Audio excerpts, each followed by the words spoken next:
The goal of this video is to provide you with some general approaches to learning anatomy. Now please recognize that there is definitely no one-size-fits-all approach, and while this may work for some people, it won't work for others. So one thing that you've probably already realized is that anatomy includes a lot of words. And this can be pretty intimidating when you see something like, let's get our pointer up here, levator labii superioris aliquae nasii. And then you don't have any idea what this thing is, what it does, or whether you actually need to know it. So today I'm going to talk about primarily developing frameworks for understanding different anatomical features and what their importance is. So, as you realize, anatomy really can be treated as a new language. And like any new language, it will necessitate a good amount of memorization. However, also like the language, there is some structure, and you can use this structure to help you learn it more efficiently and effectively. And in the next 30 minutes or so, I'll be discussing strategies that can help you structure your learning.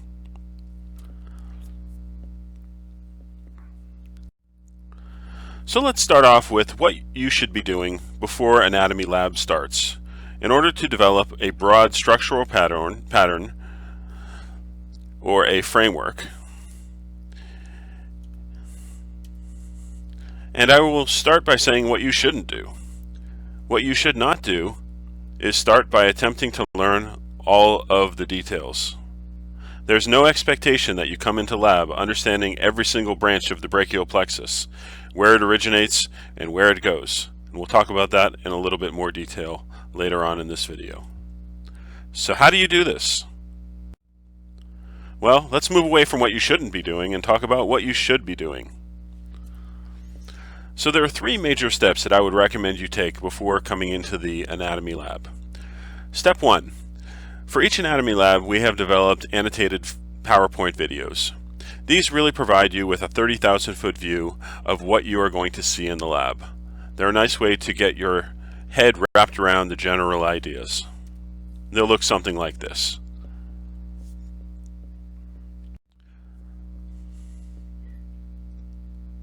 Step two, watch the narrated prosection videos. So we have developed a series of prosection videos. A prosection is a dissection that is carried out by an expert, and we will on these videos point out various structures of importance. We may not point out every single structure, but we will try and hit the major ones. And here are some examples of the anterior abdominal wall and inside the peritoneal cavity. And then the third thing I would do, and I would do these in this order, or at least try it in this order. Read the dissector. So we have a custom dissector. We've actually taken the Grant's dissector, and we have the ability to write in our own text, to delete text so that it matches exactly what we want you to know. And go through this, read it, so that you are being as efficient as possible when you are in lab. And this is what that will look like. It really goes through things in a very stepwise manner.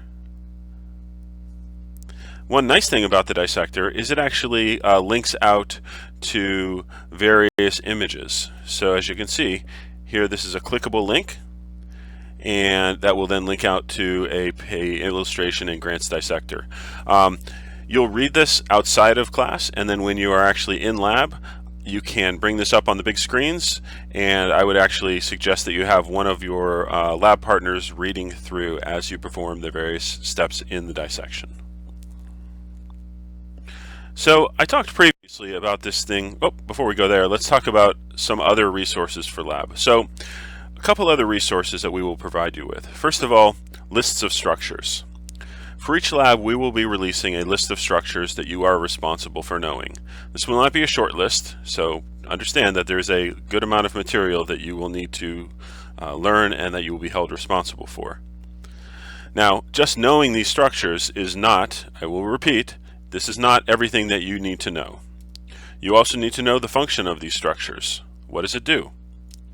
You also need to know the important three-dimensional relationships, the structural relationships between structures. This is a crucial part of anatomy, and we'll get into an example of this later on. And finally, you have to understand, why are these things important, the clinical relevance of these structures. Other resources that we will provide you with are in-lab worksheets and weekly pro sections. So the in-lab worksheets are mini worksheets and quizzes that you can use as you like, either in-lab or after lab, in order to assess your knowledge. These are not comprehensive. They do not include all the material you are responsible for. They don't correlate with the most important material. It's a relatively random sampling, but it will give you an idea of how you are doing. It's really a chance for self-assessment. The weekly pro sections. So in the weekly pro sections, we will actually label structures from that week on our prosected anatomical donors, and you can use these as a self-assessment and to get practice with this process of the lab practical. We will also have a more formal formative lab practical later on in the course, but this gives you some chances to do it on a week-to-week basis. Other resources, Ackland's Video Atlas. So if you want to supplement your viewing of the pro sections with another type of video production, I would highly recommend Ackland's Video Atlas. It's found under the Phase 1 textbooks. If you go to Anatomy, it's the first one that shows up there. And here's an example of what it will look like. Really comprehensive, and you can jump around to different sections. Once you play on it, you can play it at two or three times speed, I believe. It's cut into short little chunks, and these images here we're seeing actually the peritoneal cavity with all the organs removed are rotated around and turned to different directions. So it's a really nice dissection. It doesn't necessarily include everything that we need you to know. It may include things that we don't need you to know, so just be aware of that, and that's why we've produced our own pro section videos. But as a supplement, it's really nice. And then finally, there's Anatomy TV. So Anatomy TV is found within the library website if you go to the databases. There are several different modules that you can explore. The 3D real-time, I think, is the most versatile. This is basically what it looks like. You may have seen other videos like this, or other software programs like this. Gives you the opportunity to select a region. You can add bones or remove bones. Do the same with arteries, veins, nerves. Select different types of tissues. You can click on them and they'll tell you what they are. You can follow them out, and you can rotate this structure, this whole skeleton, in various ways. So it's a very nice way to help you understand structural relationships, how things are related to each other, as well as looking at basic identification. Again, remember, this is extremely comprehensive, so this is going to have a large number of structures that we will not hold you responsible for, but it is a very comprehensive digital human atlas. Okay, so I've talked a bit about this thing called a structural framework, but I wanted to go into this concept a little bit more in depth. So how would I define a structural framework? I would define one from at least an anatomical perspective as a conceptual organization of a region of the body that can be built up, fleshed out, or extrapolated from. So let's go through a couple of examples of structural frameworks. One for the upper limb, and one in a little less detail for the thorax. So, for example number 1, let's create a structural framework for the upper limb.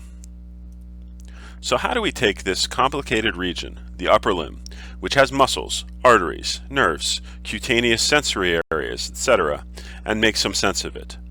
Well, the first thing that I would do is just break it down into its most simple form, a number of segments connected by joints. So here's our upper limb, and we can divide it into segments. We have an arm, the most proximal segment, a forearm, middle segment, and the hand.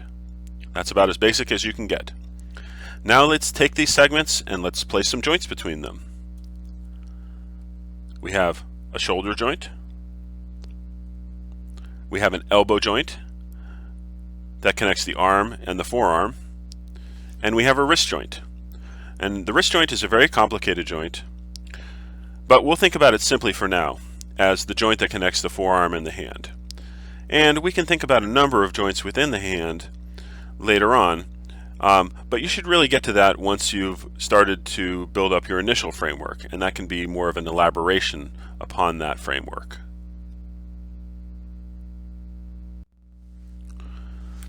So now we have these segments, they're connected by joints, and now let's start to consider the overall function of the upper limb, which is to create movement across these joints. And in order to do this, we will need muscles.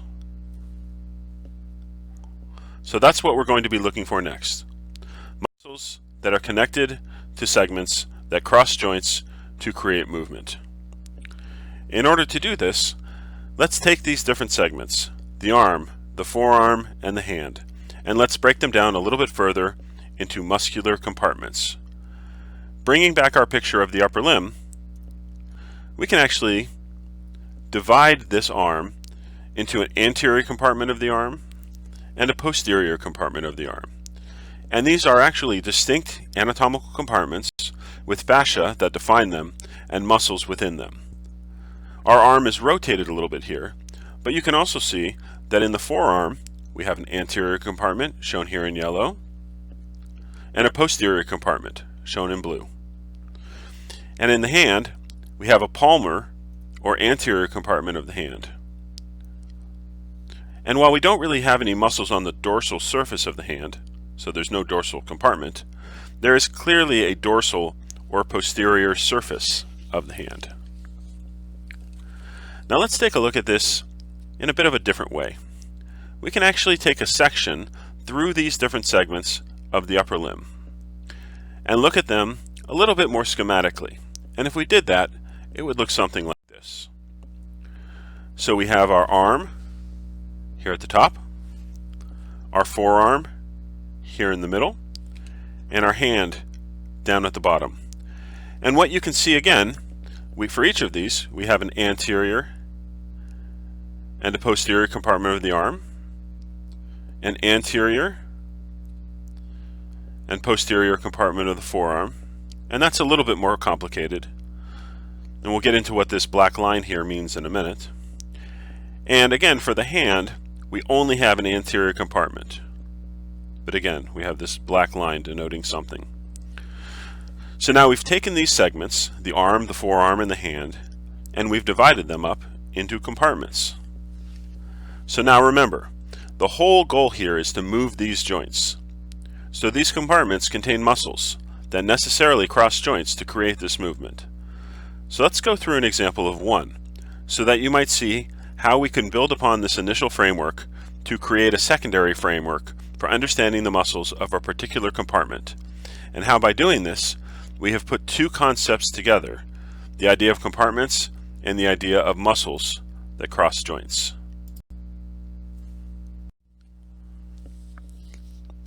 So for this example, we'll be using the anterior compartment of the arm, but you could really do this for any compartment and any muscle. So what's happening in the anterior compartment of the arm?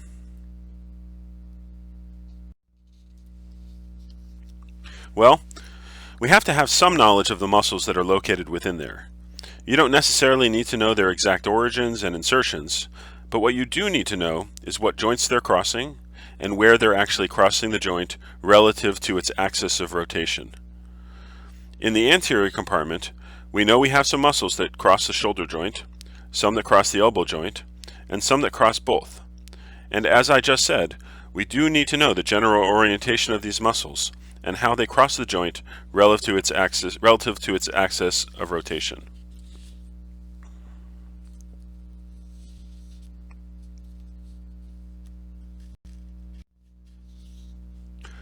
So let's start off with the muscle of the anterior compartment of the arm, and one that you're probably familiar with, the biceps muscle.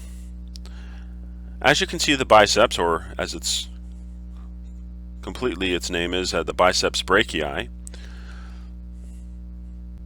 crosses both the shoulder joint up here and the elbow joint down here. it has what's called a short head, shown here in green, and a long head, shown here in red. And both of these cross both the shoulder and the elbow joint, because the short head actually merges with the long head. Distally, as I just said, they combine into a common biceps tendon. So when we think about what this muscle is actually doing, instead of just memorizing it from a table, think about, number one, what is it? Number two, how is it oriented? Number three, what joints does it cross?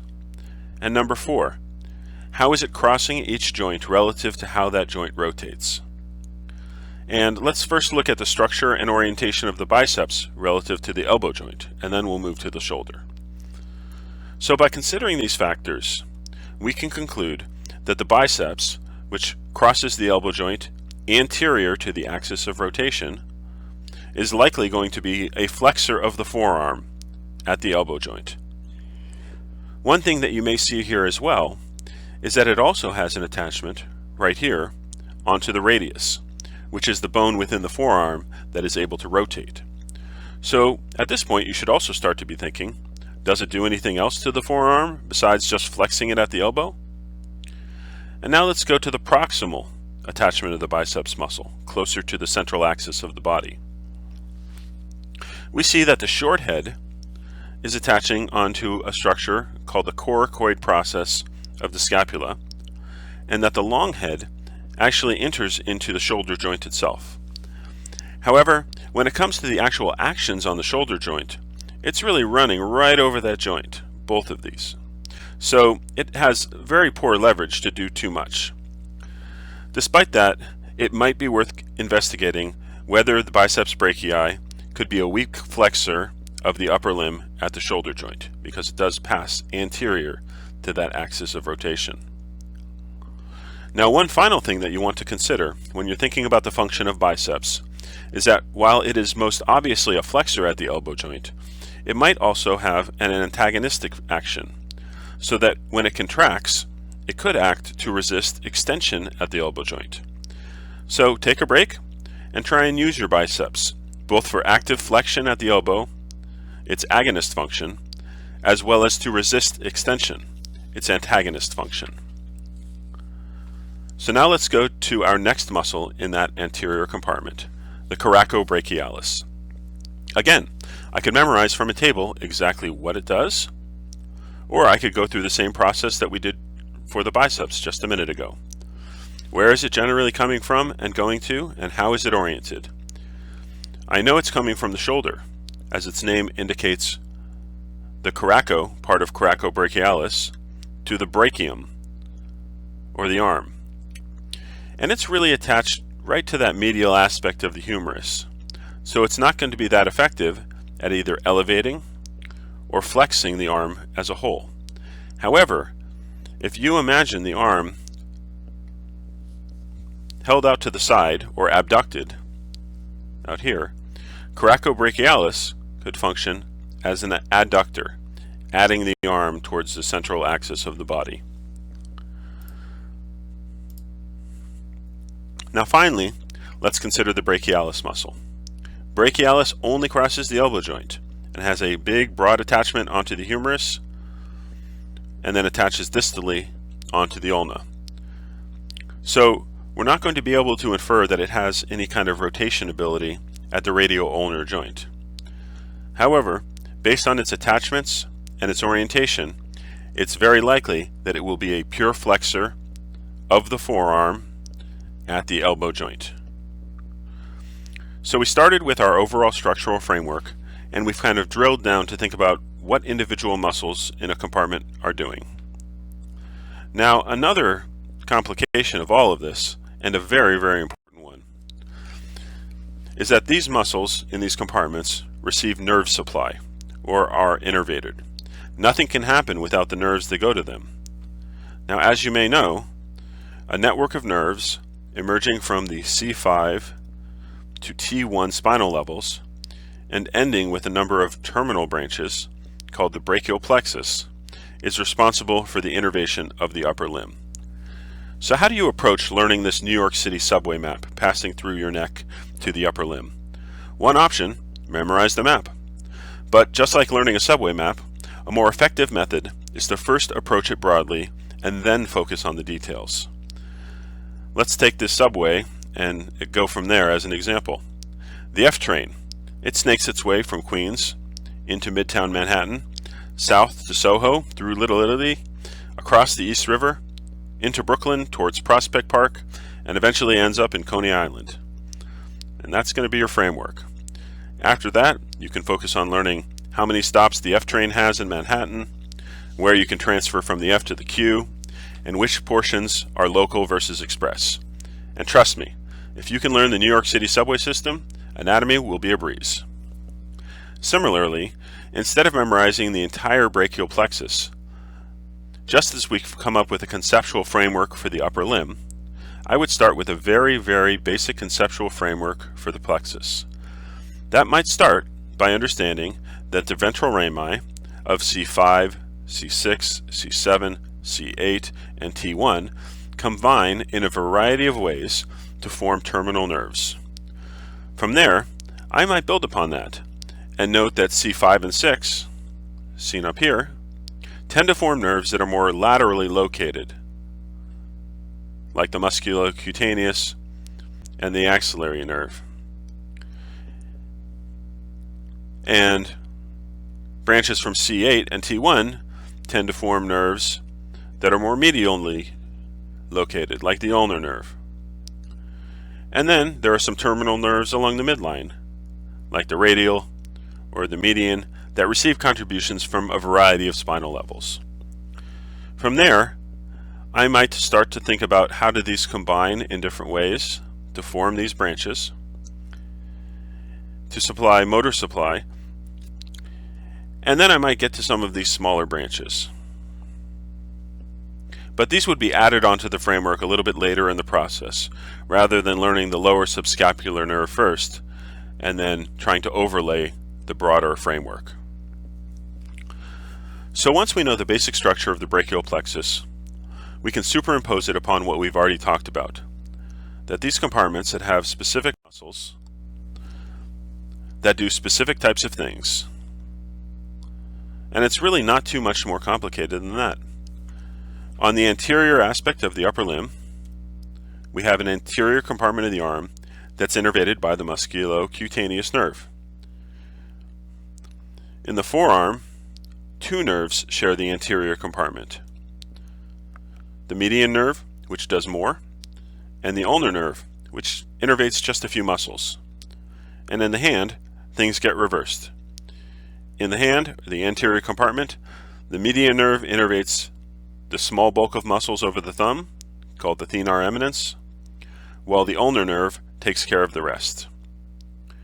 When it comes to the posterior compartments of both the arm and the forearm, as we can see here and here in blue, it's the job of the radial nerve. Now again, this isn't all the detail that you're required to know, but it really will help you by providing that framework. And then you can drill down again and say, well, which branch of the median nerve provides innervation to that thenar eminence? So if you come to lab with this broad framework understood fairly well, and some of the details built upon it, you should be in a reasonably good place to take all of the details that you're learning in lab and place them into this overall structural framework. Now, one thing that we don't want to forget about is cutaneous innervation, or innervation of the skin. This is extremely important from a clinical perspective, as patients very often present with deficits in their cutaneous innervation.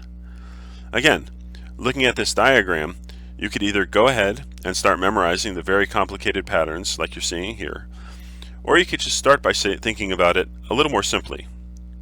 Superiorly on the lateral aspect of the arm, cutaneous branches of the axillary nerve really cover the region. As you travel inferiorly along the posterior aspect of the arm, and then the forearm and the hand, the radial nerve is in charge.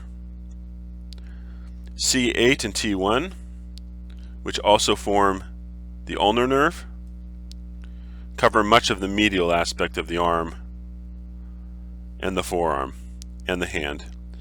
And the median nerve really doesn't get too much into the action until it gets into the hand, where it has a pretty important role in cutaneous innervation. So again, that might be where I start, just with 4 or 5 bullet points. And then I would try and build upon that, depending on how I've scheduled my learning prior to coming into lab. So now let's take all of these components, our understanding of compartments, our understanding of muscle and function, our understanding of anatomical relationships, and our understanding of innervation, and add them together in the context of a clinical presentation. When we have a clinical case, from an anatomical perspective, the kinds of things that you should be thinking about are: what is the functional deficit?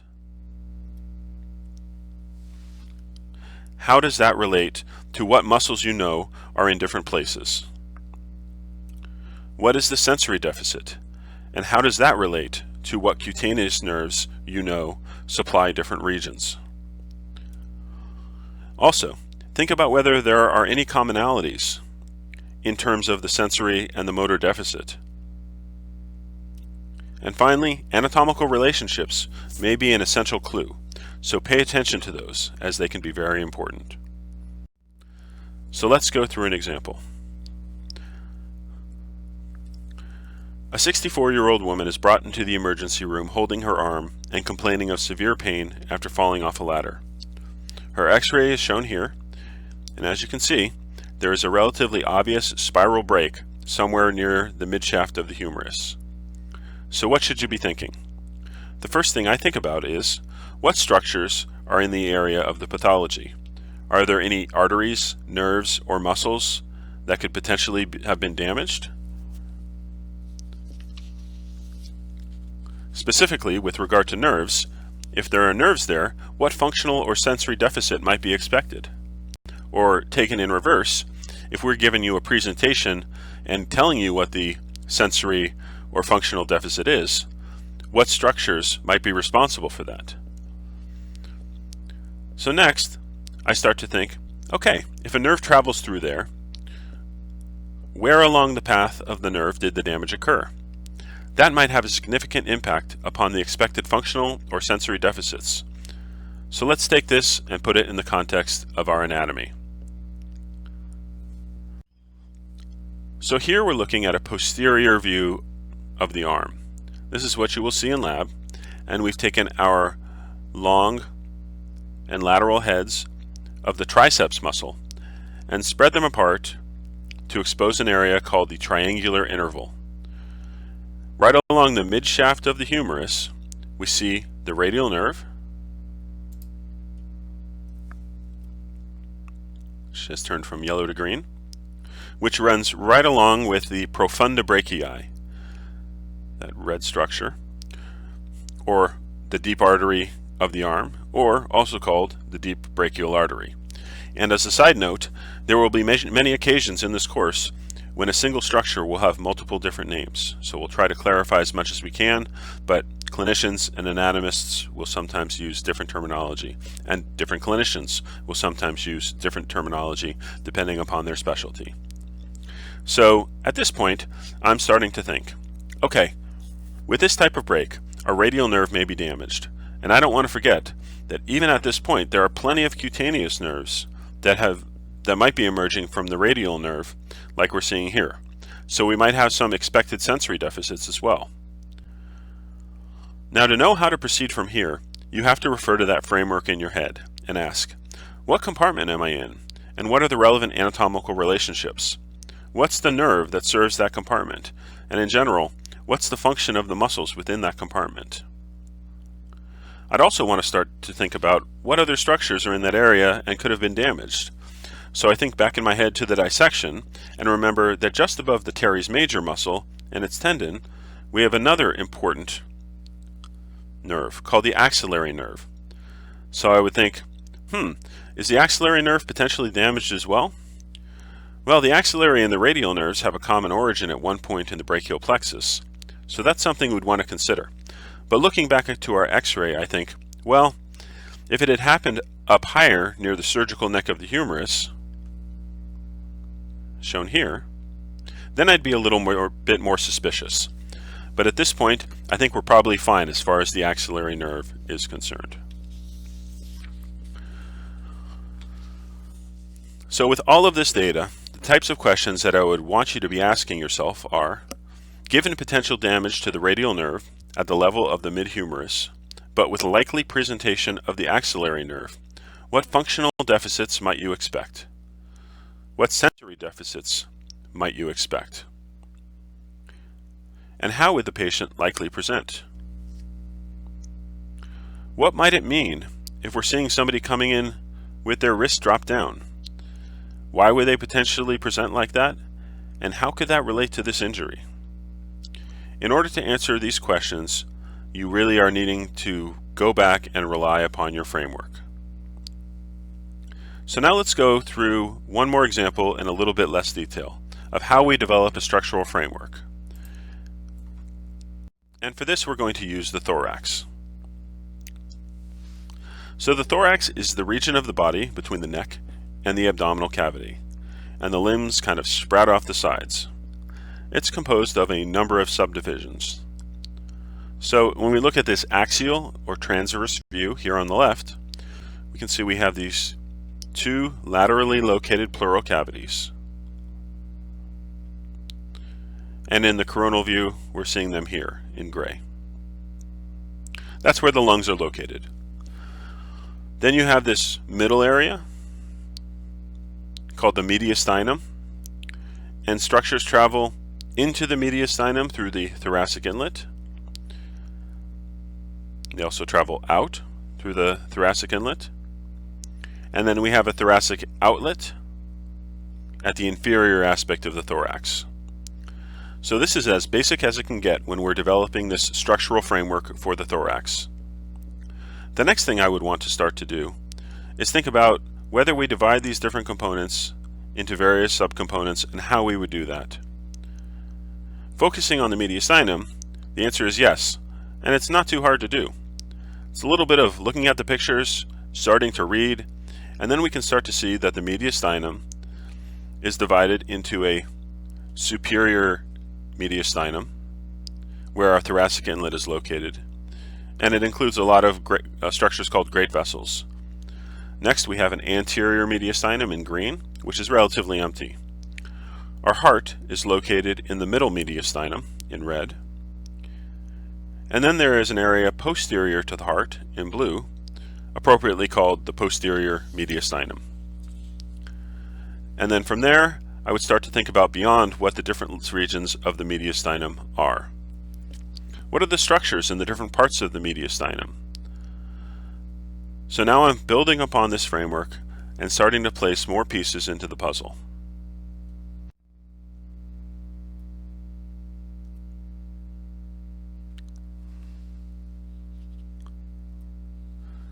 Next, I would start to connect structures together so that I understand how something like the aorta, the structure that we're seeing right here, which emerges from the middle mediastinum, has an arch that travels up into the superior mediastinum, and then travels inferiorly as the thoracic or descending aorta into the posterior mediastinum.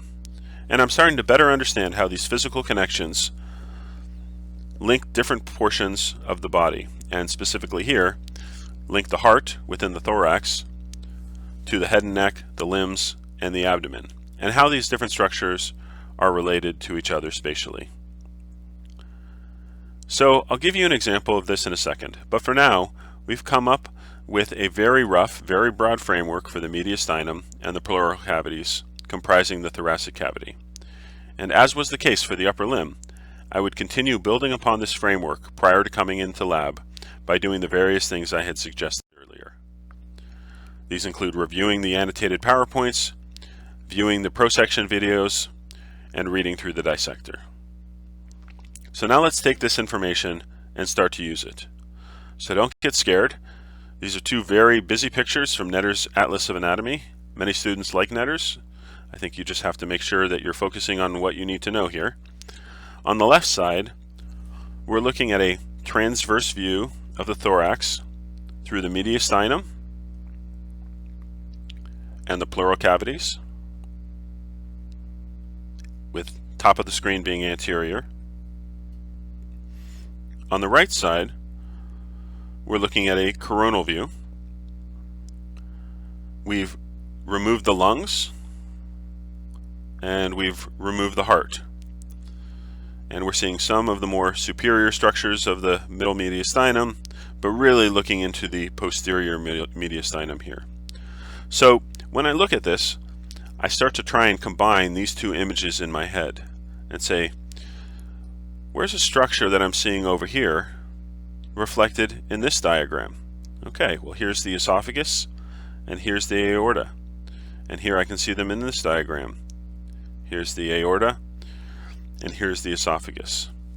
And this becomes important when we try and answer various clinical problems.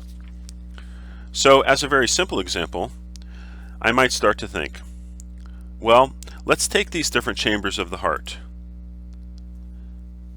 and think about how they're oriented within the middle mediastinum. I know that I have a right atrium and a left atrium that live a bit more towards the posterior aspect of the body and tend to be a little bit more on the right. Remember, we're seeing in these kinds of cross sections, left is actually right and right is actually left. I also have a right ventricle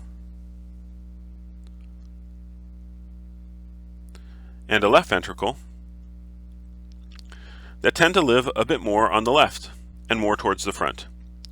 The heart is rotated just about 45 degrees within the thoracic cavity. And now that I know this, I can start to answer questions like, imagine if I had an enlargement of the left atrium through some pathology. What types of structures would be impacted anterior to it and posterior to it? By understanding the relationship of these different structures within the posterior mediastinum, for example, I can start to make guesses as to how a patient who had left atrial enlargement with an impact on these structures might actually present clinically. We haven't really fleshed this out quite as much as we did for the upper limb, but hopefully that gives you an idea of how we would at least start to come up with the structural framework for an area like the thorax and apply that to the clinical scenarios. So to summarize, what you should be doing. We talked about prior to lab, but in lab, focus on identifying the structures in the dissector and on the structure lists, especially those marked in bold.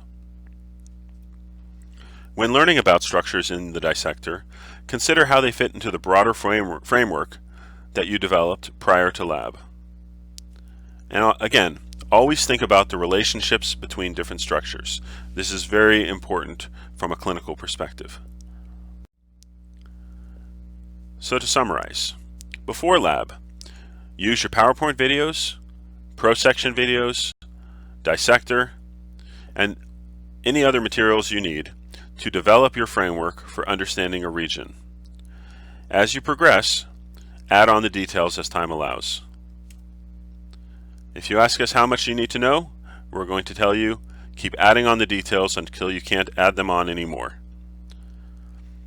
In lab, use your dissector as your guide and build upon the framework you have built to fill in your gaps. Reinforce your knowledge by dissecting and visualizing structures and relationships.